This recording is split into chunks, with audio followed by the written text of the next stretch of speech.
What's up, everybody? It's your boy Walkie Mandu, and you are watching Wrenchtrenchers Garage. And today, yes, we're still messing with the Corvette, but man, we are making some progress. We're getting pretty close here. And as you can see on the ground, what we have here is the LS wiring harness, including the ECU. I also have the intake manifold out, and the reason for that is because I kind of wanted to see what type of sensors and things we're going to have to run. And it looks like we have a drive-by wire here. After cross-referencing the numbers on this ECU, unfortunately, this ECU is not going to support a drive-by cable, which is what we're using for this intake manifold.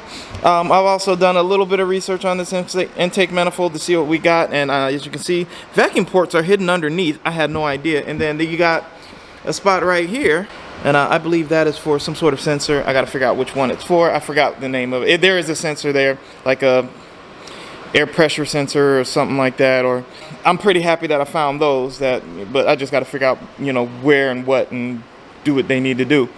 I guess I'm gonna have to pull this connector out and do some repinning, because I'm going to have to add a couple of wires for a throttle position sensor and also an air idle control valve that I'm gonna have to grab an ECU that supports it and then have it flash to work, and also have to probably go through most of this wiring loom, undo a lot of stuff, and get rid of the things we don't need, because I want this to be as clean of an install as I can possibly make it.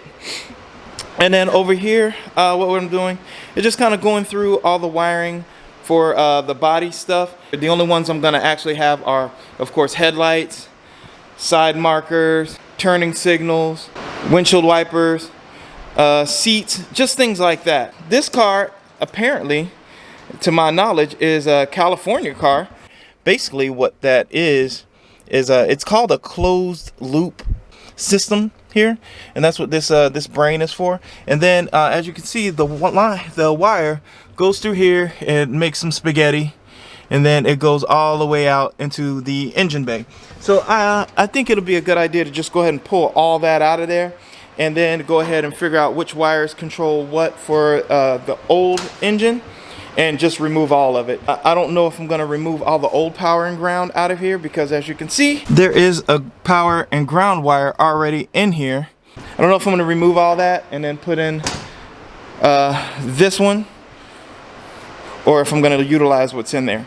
So the first thing I'm gonna do is I'm gonna go through this little schematic that I ended up printing up online. There are color-coded ones, but you know, they want you to pay for it, and I don't need color-coded ones. I just need to know. I just needed to be legible so I can read what it is.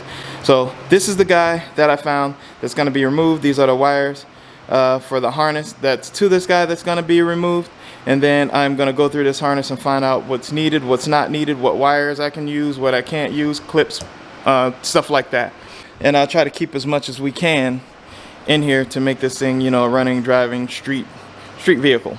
Okay guys, it is a few days later in the shop, because after I discovered that ECU wouldn't work, I did do a bunch of work I'm going to show you in just a second, and I did pick up a few other little trinkets from the junkyard. Man, that place is a gold mine. I couldn't believe I found what I found, but I'm going to show you guys right now.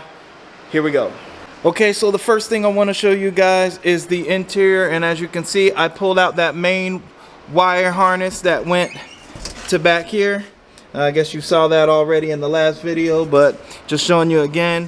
But it looks like we're gonna be keeping this guy right here, because it looks like it's going to a bunch of the controls under the dash, and I think we're gonna need those. Back there you can see there is a couple of relays and stuff that these wires went into, so I think all those are gonna get hooked back up. I just wanted to see what they were about.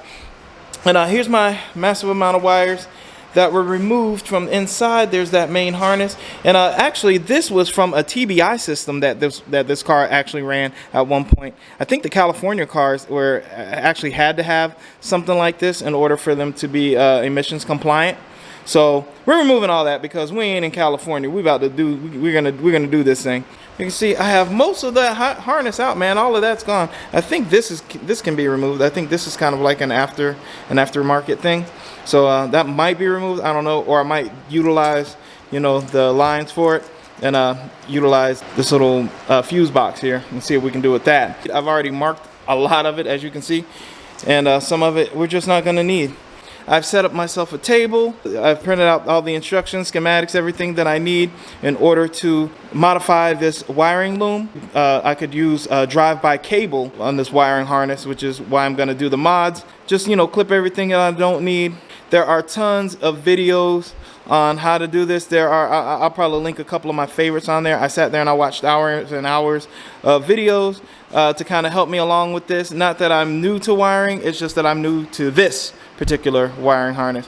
So no big deal. We're gonna go ahead and figure it out and make that happen. I'm gonna probably put you on the time lapse as I unwrap all of this wiring harness, and I'm gonna be very careful to try to keep all of the looms together so things just don't start flying everywhere. That way things can kind of stay in the same shape that it is now, so that when it goes into the engine bay, you know, it'll be as clean and neat as I possibly can make it. Just realized that he didn't have an alternator, so I found a nice little alternator at the junkyard that would fit. We also found this ECU, cross-referenced the numbers with some notes that I took before I went. This particular ECU came off of a GMC Savannah, which is drive-by cable. And the good news is, check this out. This ECU, this is a blue-green ECU, which is great because I have blue-green harness connectors, which means I don't have to switch anything up. So while we're at the junkyard, we also managed to get one of these 4L80E slip yoke. Just cut that drive shaft and took the slip yoke.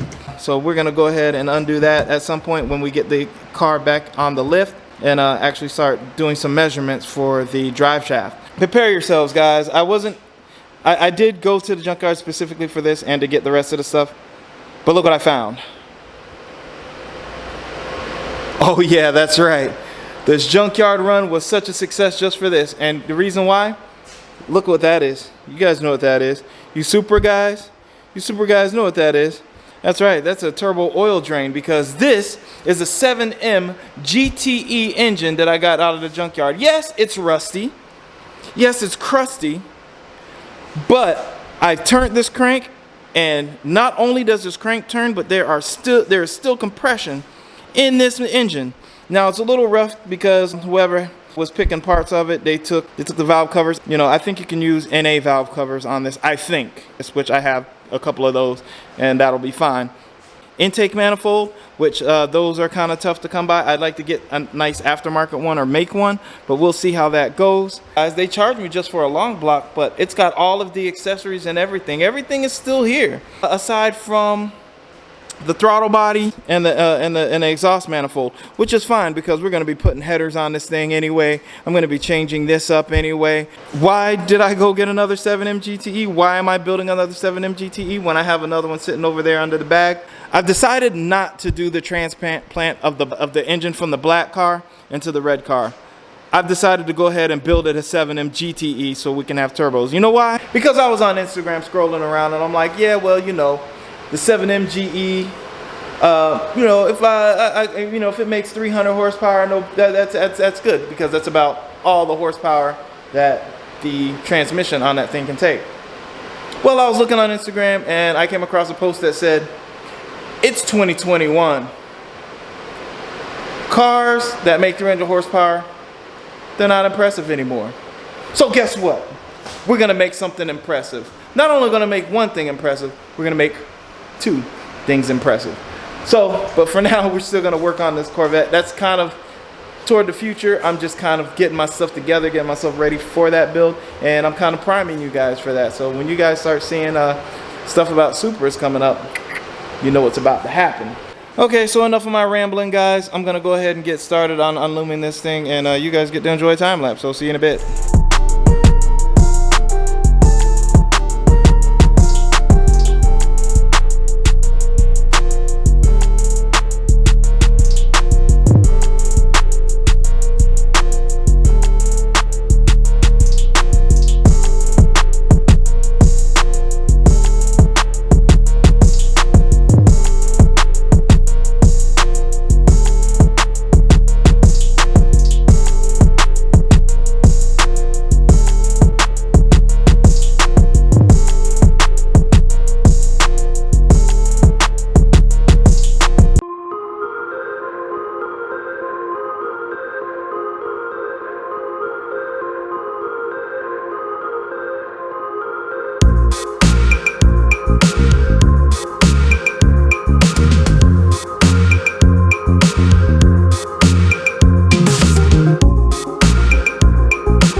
Okay guys, sorry, it's been a while since I messed with this thing, and it's all in the same video. There's like a second for you, but for me it's been like 2 or 3 weeks. But we have done a lot of stuff in those 2 or 3 weeks. I had to do a lot of things. As you can see, I have an empty shop and it's a little bit messy. And as you can also see in the shop, there are quite a few things missing. There are some axles that are missing. It doesn't look like it because everything's a mess, and I will be cleaning that. But the axle is gone under there. And another sad thing has occurred. And as you can see, amongst all the white pretty snow out here, empty tent around here. That's right guys, the Jeep project is officially over. I had to sell Pedro. I feel like it was the best choice for what was going on for me at the time, so I had to go ahead and sell it. I got a little money in my pocket, got a little room now to do things, and you know, we're gonna go ahead and continue on the old Corvette project. But just to show you where I'm at, the wire harness is actually inside the engine bay. I know it looks kind of spaghetti now, but at least I have everything pretty much marked, labeled. I got a couple of wire looms here that I'm gonna be going ahead and using.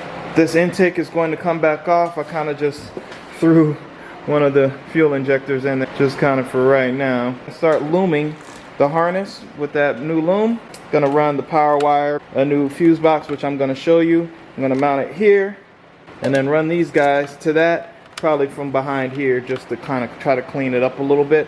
I'm not doing a full-on tuck on this vehicle like I did with the Mustang. There's no need of just tucking every little thing, which would look nice, but the time, the money, the effort, and things that's gonna require that, it's not gonna look like that. But we're gonna make it look as nice as I can for the time that I got.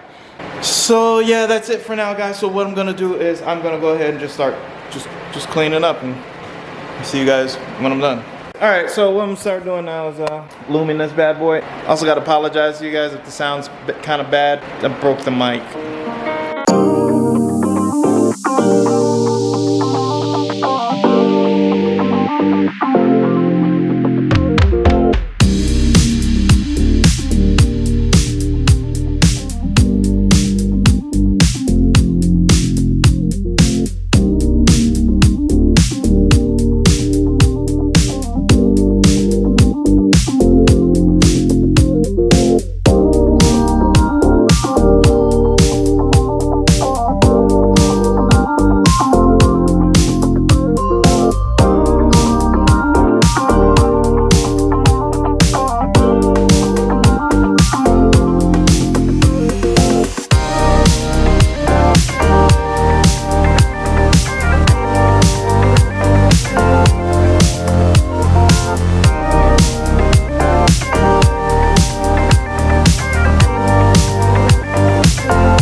Okay guys, it is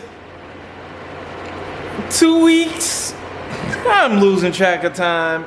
I don't really know what to say about anything. I'm just trying my best over here. But anyway, at this point, I finally got all of the customer cars out of the way. I'm back messing with the Corvette, and it's finally on the lift. From earlier in this video, I did a lot of the wiring and I've loomed pretty much everything. It's still kind of a rat's nest, but it's getting better. Since it's on the lift, I'm gonna try to handle everything underneath it so that in case I need the lift again, I won't need to really go up under the car too much more. I've also set up this table where I've gotten a few things from the junkyard. I had to order a few things. As you can see, there's boxes of things over there, boxes of stuff over there, and then you got this whole table, except for that right there. But this whole table full of stuff all has to end up in this engine bay at some point, including that. Relay box from Amazon, and basically it has a spot for some fuses. It's got a spot for your relays. It's got the rubber weather guards and things like that, and it's got like this rubber platform that you can use to help bolt it down. It's got little fittings here for the wires, and it's also got these little guys right here for your mounting for this thing. I also went on Amazon and got a couple of speed sensors, which I went to the junkyard to grab speed sensors, but man, I tell you what, with the rain and it's just being nasty, I just could not get under those cars without being a total mess. Then who knows if they work. So I ended up just going on Amazon ordering these. These are $18 a piece, just ended up getting them. And also from the junkyard, I went and got this little frame. This holds the ECU.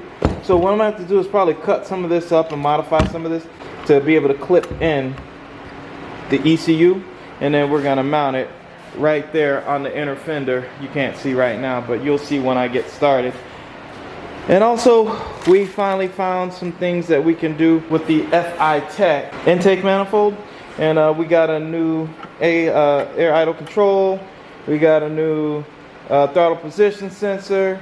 I also was at the junkyard, managed to get a longer throttle cable, which I believe will work way better than this tiny short one that's over here. You can see this one is not going to reach where it needs to go. This one definitely going to reach where it needs to go. I'm also on the way to getting ready to clip all these guys here and wire it into this that I just talked about before. We're going to put the speed sensors in, and basically I'm just going to work from the bottom up.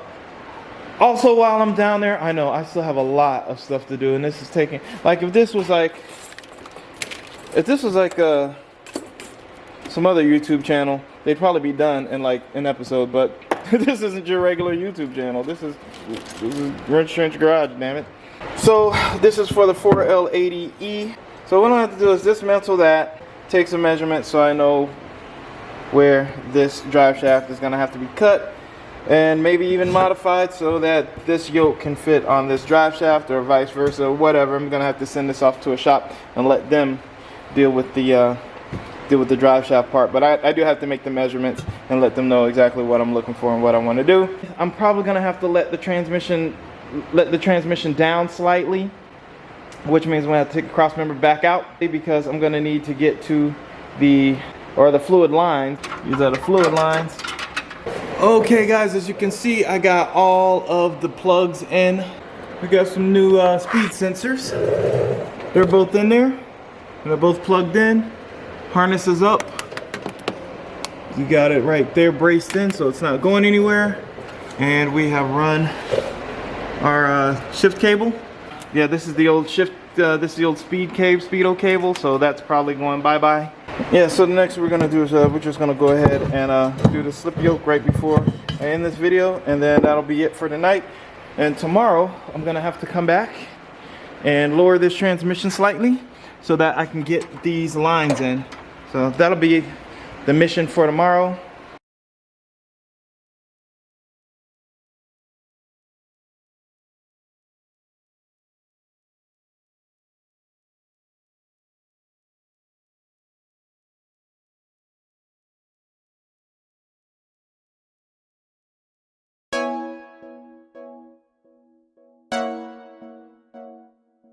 Now I remember your smile.